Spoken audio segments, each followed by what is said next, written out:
Some good news came out this weekend, and I think we should discuss it. What if I told you that the ATF, yes, the same agency at the center of so many Second Amendment battles, is being gutted from the inside out, reduced by a huge percentage, and its agents are being quietly absorbed into the FBI? You heard that right. 1,000 up to 1,000 ATF agents, 1/3 of the entire agency, could soon be wearing new badges. Now, this isn't a conspiracy theory, it's actually happening according to the man behind the scenes who's running the show. I guess not really behind the scenes if he's running the show, but ATF Acting Director / FBI Director Kash Patel. He is finally taking some action here in the ATF, and stick around because we're going to break it down, tell you exactly what's going on, why it matters, what it could mean for gun owners across America going forward.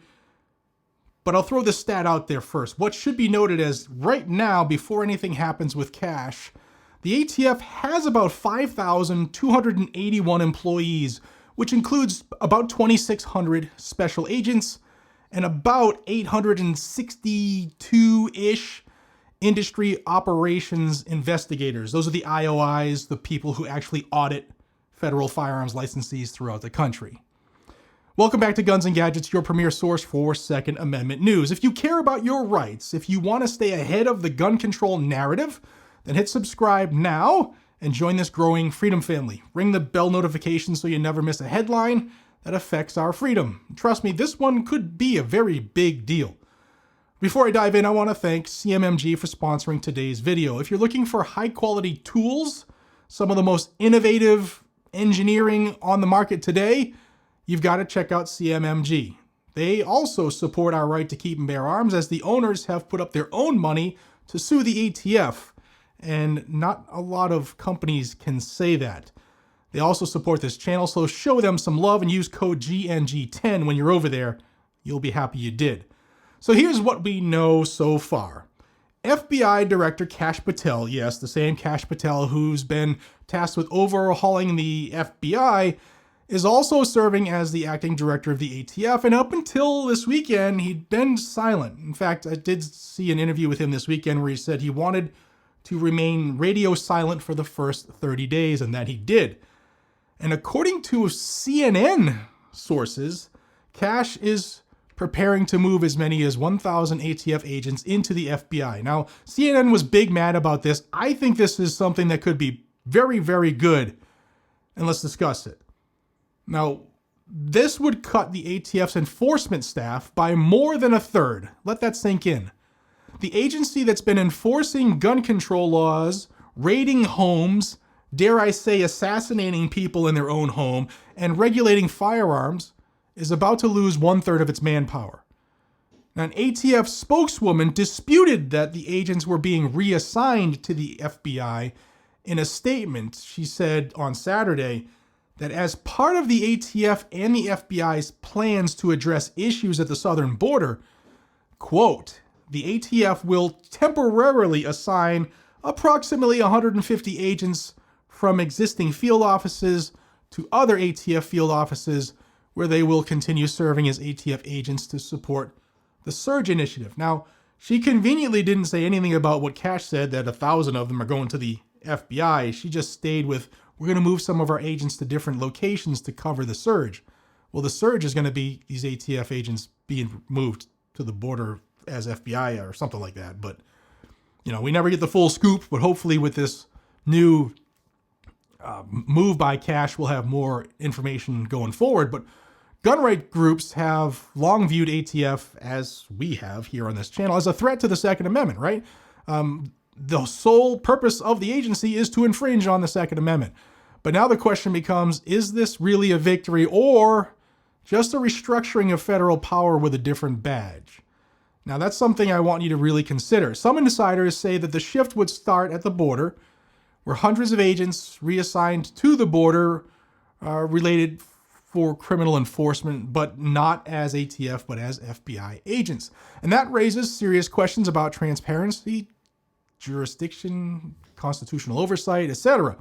But after this story went public and the pushback rolled in over the weekend, especially from Republican lawmakers, the FBI started to backpedal a little bit. This is a temporary reassignment of resources to bolster public safety, and combat criminal organizations more effectively, is what we're being told. Temporary. But CNN's sources say that as many as 1,000 agents will be reassigned, and there's no end date in sight as of yet. No confirmation from the FBI, no confirmation from DOJ, as I sit here at about, 8:30 in the morning Monday recording this. But temporary sounds a lot like permanent when no one's willing to define the terms. So what is the end game here? There's real speculation now that Trump, through Patel, could be setting the stage for a partial or a full merger of ATF into the FBI. And this isn't the first time that the idea has come up. Even Joe Biden floated the idea back in the Obama years. Consolidating agencies under one roof. Now, that could centralize power in a way that could be dangerous for people in the Second Amendment, especially if it removes a couple of checks and balances that we already have. So the question right now is, are we witnessing the dismantling of the ATF or the expansion of federal control under a different name, FBI? Either way, those gun control laws will still be enforced federally. There will just be 1/3 less in the ATF doing it. And with FBI actually working on FBI things right now, for instance, Kash Patel in the first 30 days, where they were able to find, locate, and arrest 3 of of FBI's top 10 most wanted, where 0 were done in the last year alone. So they're busy doing stuff. So this could actually be a positive for the Second Amendment community.